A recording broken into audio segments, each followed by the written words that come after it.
Hello and welcome to Through the Eyes of a Donkey. This is a story of Jesus' birth, told from the perspective of the donkey who carried Mary to Bethlehem. This special gift is from Tio Carlos and Tia Paige for you two special children. They'd like to wish you a Merry Christmas and a Happy New Year. Well, are you excited to get started on your Christmas adventure? Let's begin. So hi, my name is Olivia, and I'm excited to share a beautiful story with you. The power of God works in and through the lives of all of us. Rafaella, Matteo, do you know who Jesus is? Well, this story is about how God used a simple little donkey to help Jesus. You see, when I was a baby, my family received a little donkey to help carry me around. His name was Havivi, which means friend or dearly loved in Hebrew. Rafaela, can you say Havivi? Let's try it. Havivi. Well, he was always by my side, and he watched over me. He would tickle me with his fuzzy nose on my cheek, making me giggle.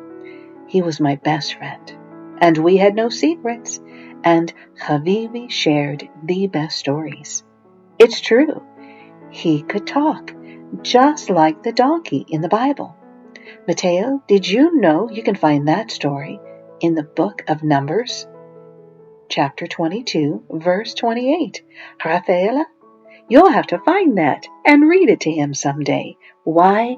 Because it reminds us that with God all things are possible. Havivi was a special gift from God. One day my father said that God told him that Havivi must go to our neighbor Joseph. Joseph, his wife Mary, and their unborn child were required to travel to Bethlehem to register for the king. Even though I was heartbroken at the thought that he would no longer be mine, I knew he would never be far from me. Rafaela, Havivi was my best friend ever. Do you have a best friend? Havivi told me about how he carried Mary on his back, and he stepped gently to make sure he did not slip and fall. Matteo, he asked God to guide his footsteps and heard God's voice in his ear with words of comfort and wisdom. With each mile, Havivi grew stronger. His confidence soared because he knew God chose him. Now arriving in Bethlehem, they tried to find their way through the enormous crowd. Havivi was alert and tried not to stumble on the cobblestone streets. Again, Rafaela, he felt God's presence of peace as they moved along their divine path. Now the day turned to night quickly, and Joseph knew that he had to find a place to rest. Mary would brush Havivi's fur with a mother's touch, and she would gently talk to him along the way, showing her love for him. Joseph couldn't find an inn because they were all full. But Matteo, finally, an innkeeper took mercy on them and offered them a place in his barn. Because the journey was long, Havivi began to drift off to sleep. Matteo, are you sleepy? Don't fall asleep. I have so much to tell you and your sister. You see, there was a gentle breeze, a beautiful scent, and now a new sound in the barn. The voice of a baby was such a blessing to the ears. Rafaela, high in the sky, a star shone bright like a diamond on this holy night. Now that night there were shepherds in the field attending to their sheep. And the angel of the Lord appeared and told them the great news that their Lord and Savior had been born in Bethlehem, the city of David. The angel told them to follow the star to the Holy Child. Filled with joy, they began their journey to this holy place to bring honor to the king. Matteo, the shepherds followed the star and quietly entered the stable. Rafaella, you know what happened next? Well, a little shepherd boy knelt beside Jesus and began to sing sweetly in his ear to bring him honor. Habibi felt it was his duty to watch over the baby while the others entered that night. So with his nose, he squeezed in to be by this precious child. Now, King Herod heard about this precious child, and he ordered 3 wise men to go and immediately report back to him.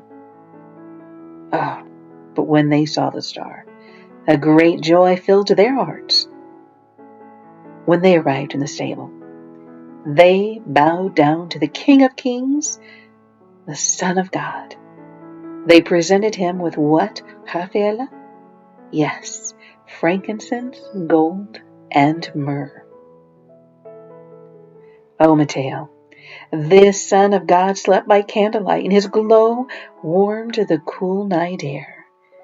And as the shepherd boy continued to sing, a small child, known as a drummer boy, began to keep time. The heavenly music soothed their souls. Rafaella, it was late now, and Habibi watched as Mary wrapped Jesus in his blanket. He marveled at how her touch was so gentle. Mary began to settle in, but turned and looked at her sweet donkey, and walking to Habibi, she threw her arms around his neck and said, "Thank you. You have served God well. I love you." Mary then led Habibi to Jesus and asked him to watch over him in the night. Snuggling up to this sweet boy, Habibi watched every breath he took. In the quiet of the night, Habibi began to realize how God had called him for this divine moment, and that honor filled his heart with joy. Matteo and Rafaella, I hope you've enjoyed this story. Habibi has taught us many things, and his words will forever ring in my ears. As I snuggled up against his neck, Habibi said to make Jesus my best friend and ask him into my heart to remember Jesus is always near. So never be afraid and always look for God's hope in my life. This message is for you, my sweet little friends. May you be blessed and know that you are loved. Your friends, Olivia and Habibi. Well, this story has come to an end, but if you keep looking in the back of the book, you'll be able to find hope.